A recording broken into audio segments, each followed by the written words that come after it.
बोल वृंदावन बिहारी लाल की जय। भागवत महापुराण की कथा में चौथे स्कंध में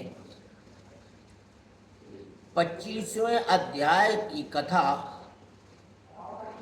जो राजा पुरंजन का उपाख्यान है, आध्यात्म का सारांश उपदेश, इसमें आध्यात्म विद्या का ज्ञान कराया गया है। बोल वृंदावन बिहारी लाल की जय।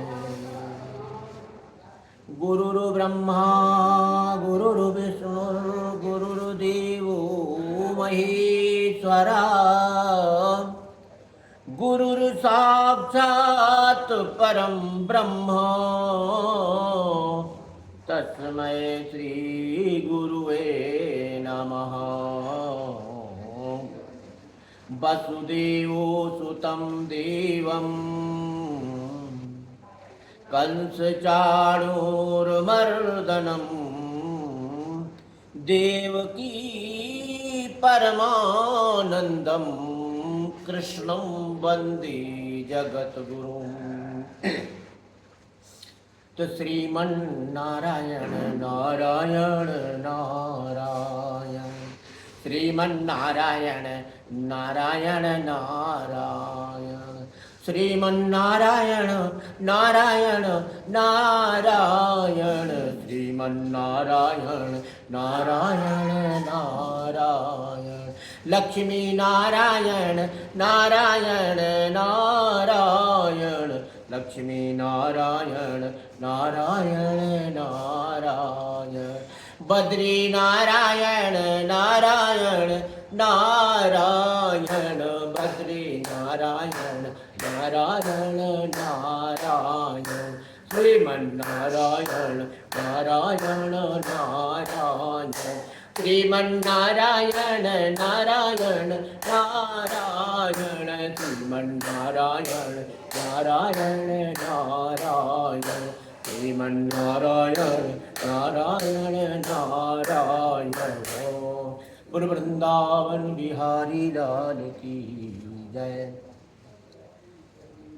तो मैत्रेय जी कहते हैं, विदुर जी, इस प्रकार भगवान शंकर ने प्रचेताओं को उपदेश दिया। फिर प्रचेताओं ने शंकर जी के बड़े भक्ति भाव से पूजा की और इसके पश्चात वे उन राजकुमारों के सामने ही अंतर्ध्यान हो गए। यह कथा भगवान शंकर ने मैत्रेय जी को सुनाते हैं। तो सबके सब प्रचेता जल में खड़े रहकर भगवान रुद्र के बताए स्तोत्र का जप करते हुए 10,000 वर्ष तक तपस्या करते रहे।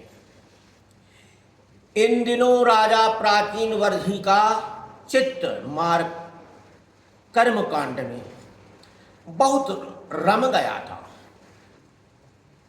उन्हें आध्यात्म विद्या विशारद परम कृपालु नारद जी ने उपदेश दिया। उन्होंने कहा कि राजन, इन कर्मों के द्वारा तुम अपना कौन सा कल्याण करना चाहते हो? दुख के आंतिक नाश और परम आनंद की प्राप्ति का नाम कल्याण है, वह तो कर्मों से नहीं मिलता।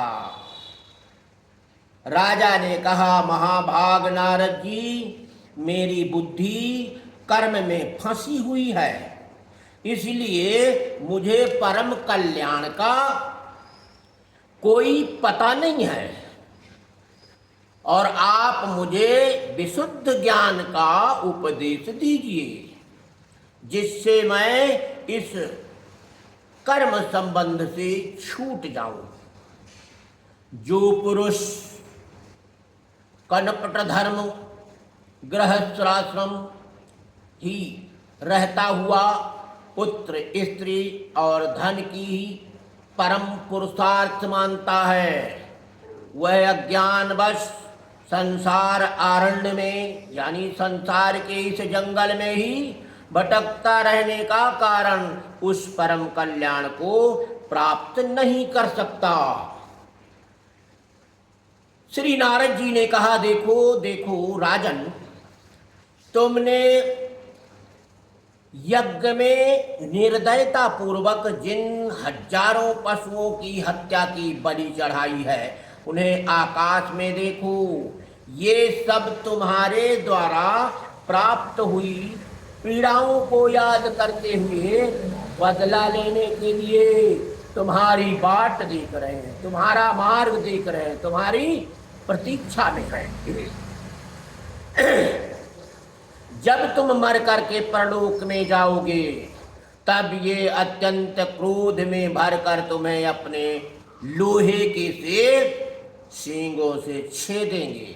अच्छा, इस विषय में मैं तुम्हें एक प्राचीन उपाख्यान सुनाता हूं। वह राजा पुरंजन का चरित्र है, उसे तुम मुझसे सावधान होकर के सुनो।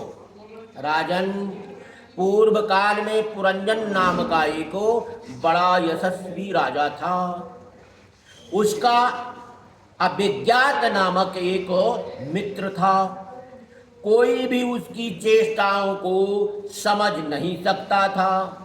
राजा पुरंजन अपने रहने योग्य स्थान की खोज में सारी पृथ्वी में घूमा फिरा, फिर भी जब उसे कोई अनुरूप स्थान न मिला, तब वह कुछ उदास सा हो गया। उसे तरह तरह के भोगों की लालसा थी। उन्हें भोगने के लिए कोई भी उसे ठीक ना जांच पड़ा। एक दिन उसने हिमालय के दक्षिण तटवर्ती शिखरों पर कर्म भूमि भारत खंड में एक 9 द्वारों का नगर देखा। वह सब प्रकार के सुलक्षणों से संपन्न था।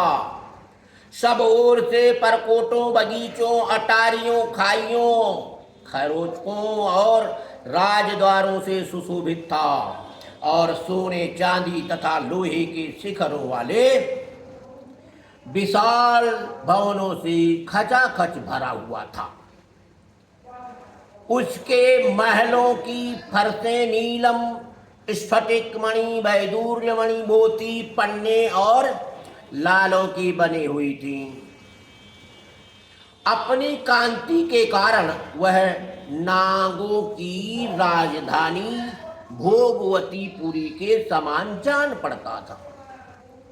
उसमें जहां तहां अनेकों सभा भवन, चौराहे, सड़कें, क्रीड़ा भवन, बाजार, विश्राम स्थान, ध्वजा, पताकाएं और मूंगे के चबूतरे सुशोभित हो रहे थे।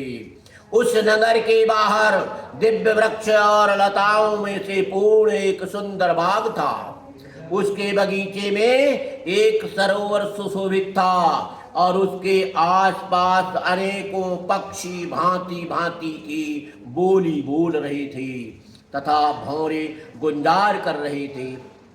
सरोवर के तट पर जो वृक्ष थे, उनकी डालियां और पत्ते शीतल झरनों के जलकणों से मिली हुई वासंती वायु के झरोकों से हिल रहे थे और इस प्रकार वह तटवर्ती भूमि की शोभा बढ़ा रहे थे।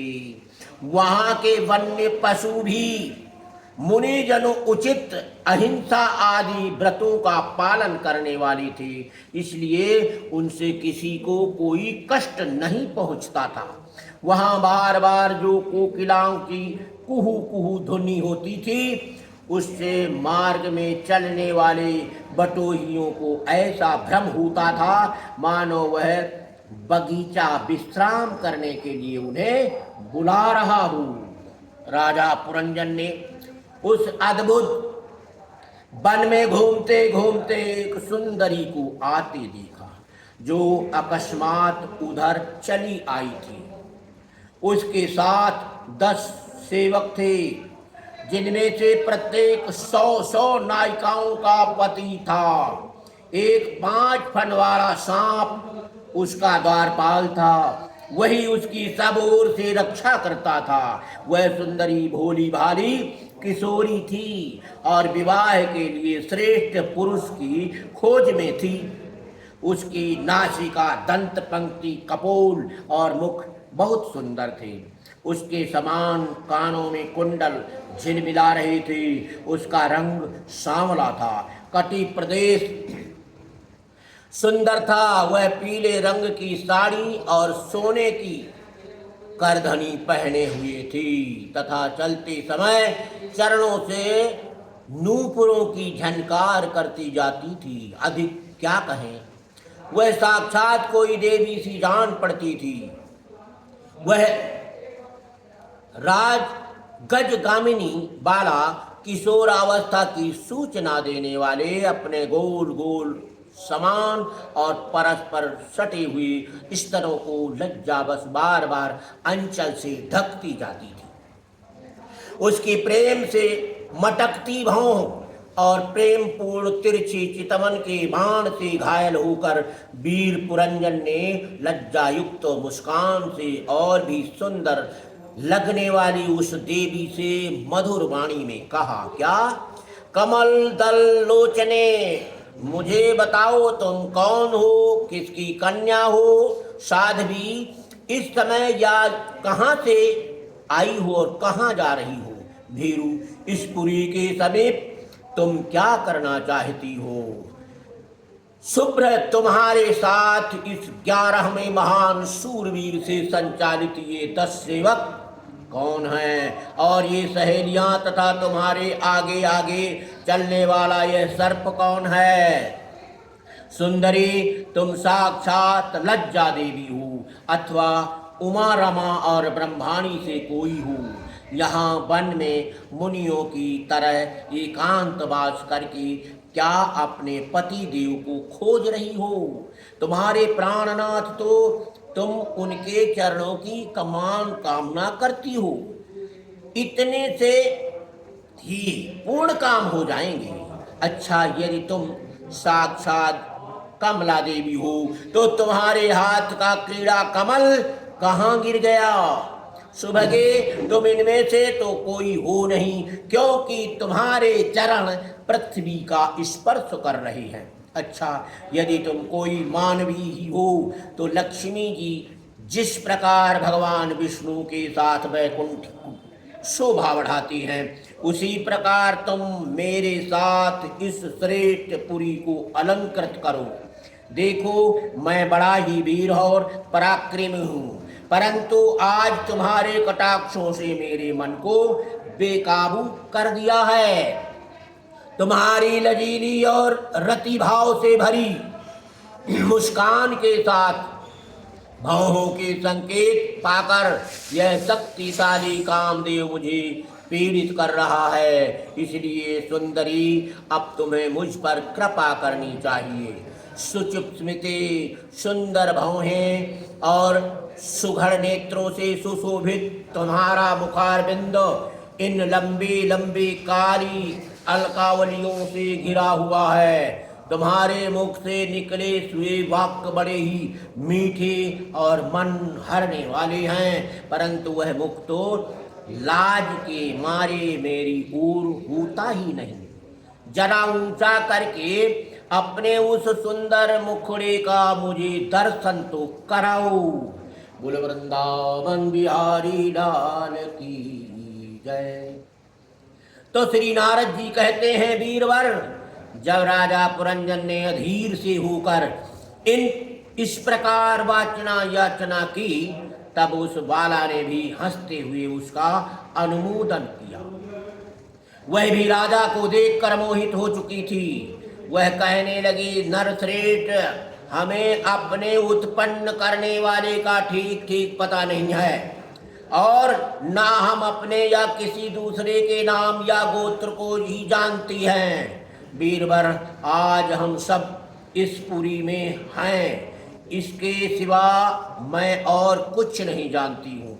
मुझे इसका भी पता नहीं है कि हमारे रहने के लिए यह पुरी किसने बनाई है। प्रियवर, ये पुरुष मेरे सखा और स्त्रियां मेरी सहेलियां हैं, तथा जिस समय मैं सो जाती हूँ यह सर्प जगता हुआ इस पुरी की रक्षा करता है। शत्रु दमन आप यहाँ पधारे, यह मेरे लिए सौभाग्य की बात है। आपका मंगल हो। आपको विषय भोगों की इच्छा है, उसकी पूर्ति के लिए मैं अपने साथियों सहित सभी प्रकार के भोग प्रस्तुत करती हूँ।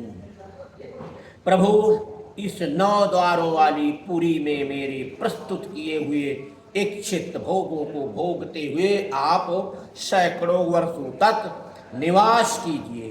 भला आपको छोड़कर मैं किसके साथ रमण करूंगी? दूसरे लोग तो ना रति सुख को जानते हैं, ना विहित भोग को ही भोगते हैं, और ना परलोक का ही विचार करते हैं, और ना कल क्या होगा इसका ही ध्यान रखते हैं। अतएव पशु तुल्य हैं।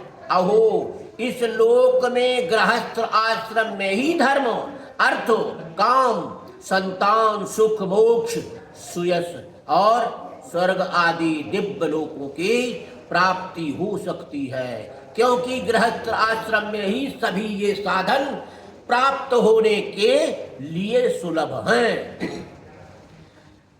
बोल वृंदावन बिहारी लाल की जय। तो संसार त्यागी यति जन तो इस सब की कल्पना भी नहीं कर सकते। महापुरुषों का कथन है कि इस लोक में पितर, देव, ऋषि, मनुष्य तथा संपूर्ण प्राणियों के और अपने भी कल्याण का आश्रय एकमात्र गृहस्थ आश्रम ही है। वीर शिरोमणे, लोक में मेरी जैसी कौन स्त्री होगी जो स्वयं प्राप्त हुए आप जैसे सुप्रसिद्ध उदार चित्त और सुंदर पति को वर्ण ना करेगी। महाबाहु, इस पृथ्वी पर आपकी सांप जैसी गोलाकार सुकोमल भुजाओं में स्थान पाने के लिए किस कामिनी का चित्त ना ललचाएगा। आप तो अपनी मधुर मुस्कानमयी करुणापूर्ण दृष्टि से हम जैसी अनाथाओं को मानसिक संताप को शांत करने के लिए ही पृथ्वी पे विचरते हैं। तो नारद जी कहते हैं, राजन, उन स्त्री पुरुषों ने इस प्रकार एक दूसरे की बात का समर्थन कर दिया। फिर 100 वर्षों तक उस पुरी में रहकर आनंद भोगा। गायक लोग सुमधुर स्वर में जहां तहां राजा पुरंजन की कीर्ति गाया करते थे, और जब ग्रीष्म ऋतु आती तब वह अनेकों स्त्रियों के साथ सरोवर में घुसकर जल क्रीड़ा करता था। उस नगर में जो 9 द्वार थे, उनमें से 7 नगरी के ऊपर और 2 नीचे थे। उस नगर का जो कोई राजा होता, उसके पृथक पृथक देशों में जाने के लिए ये 9 द्वार बनाए गए थे। राजन, इनमें से 5 पूर्व, 1 दक्षिण, 1 उत्तर और 2 पश्चिम दिशा की ओर थे। उनके नामों का वर्णन करता हूं, सुनो। पूर्व की ओर खद्योता और आबिर्मुखी नाम के 2 द्वार एक ही जगह बनाए गए थे। उनमें होकर राजा पुरंजन अपने मित्र द्युमान के साथ विभ्राजित नामक देश को जाया करता था। और इसी प्रकार उस ओर नलिनी और नालिनी नाम के 2 द्वार और भी एक ही जगह बनाए गए थे। उनसे होकर वह अवधूत के साथ सौरभ नामक देश को जाता था। पूर्व दिशा की ओर मुख्या नाम का जो 5वां द्वार था, उसमें होकर वह रसज्ञ और विषप्रण के साथ क्रमशः बहुदन और आपण नाम के देशों को जाता था। पुरी के दक्षिण की ओर जो पित्रहु नाम का द्वार था, उसमें होकर राजा पुरंजन श्रुतिधर के साथ दक्षिणांचल को देश को जाता था और उत्तर की ओर जो देहुआ नामक द्वार था उससे श्रुतधर के ही साथ वह उत्तर पांचाल देश को जाता था। पश्चिम दिशा में आसुरी नाम का दरवाजा था, उसमें होकर वह दुर्मद के साथ ग्रामक देश को जाता था। तथापि निर्तकी नामक का जो दूसरा पश्चिम द्वार था उससे लुब्धक के साथ वह वैशस नाम के देश को जाता था। इस नगर के निवासियों में से निर्वाक और पेशकृत ये दो नागरिक अंधे थे। राजा पुरंजन आंख वाले नागरिकों का अधिपति होकर भी उन्हीं की सहायता से जहां तहां जाता और सब प्रकार के कार्य करता था। तो जब कभी अपने प्रधान सेवक विष्णुजी के साथ अंतःपुर में जाता तब उसे स्त्री और पुत्रों के कारण होने वाले मोह, प्रसन्नता एवं हर्ष आदि विकारों का अनुभव होता और उसका चित्त तरह तरह के कर्मों में फंसा हुआ था और काम परवश होने के कारण वह मूढ़ रमणी के द्वारा ठगा गया था। उसकी रानी जो जो काम करती थी वही वह भी करते लगता था, अर्थात उस कामनी की नकल करता था। वह जब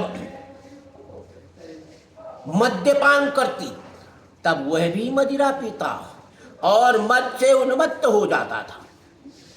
जब वह भोजन करती तब आप भी भोजन करने लगता और जब कुछ चबाती तब आप भी वही वस्तु चबाने लगता था। इसी प्रकार कभी उसके गाने पर गाने लगता तो रोने पर रोने लगता, हंसने पर हंसने लगता और बोलने पर बोलने लगता।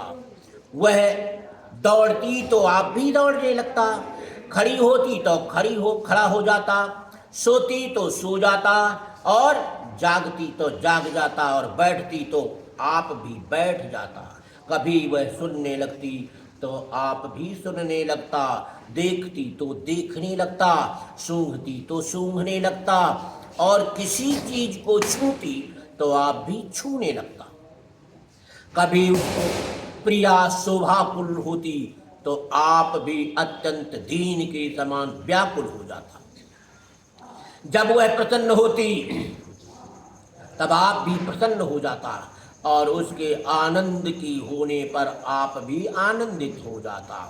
इस प्रकार राजा पुरंजन अपनी सुंदरी रानी के द्वारा ठगा गया सारा प्राकृतिक वर्ग परिकर ही उसको धोखा देने लगा। वह मूर्ख विवश होकर इच्छा न होने पर भी खेलने के लिए घर पर पाले हुए बंदर के समान अनुकरण करता रहा। यह पुरंजन का प्रथम भाग वृत्तांत कथा है। बोलो शंकर भगवान की जय। तो श्रीमन नारायण नारायण नारायण, श्रीमन नारायण नारायण नारायण, श्रीमन नारायण नारायण नारायण, बद्री नारायण नारायण नारायण, लक्ष्मी नारायण नारायण नारायण, लक्ष्मी नारायण नारायण नारायण, बद्री नारायण नारायण नारायण। तो नाम वेद सुंदर परतारी, संशय विहंग उड़ावन हारी। बोल वृंदावन बिहारी लाल की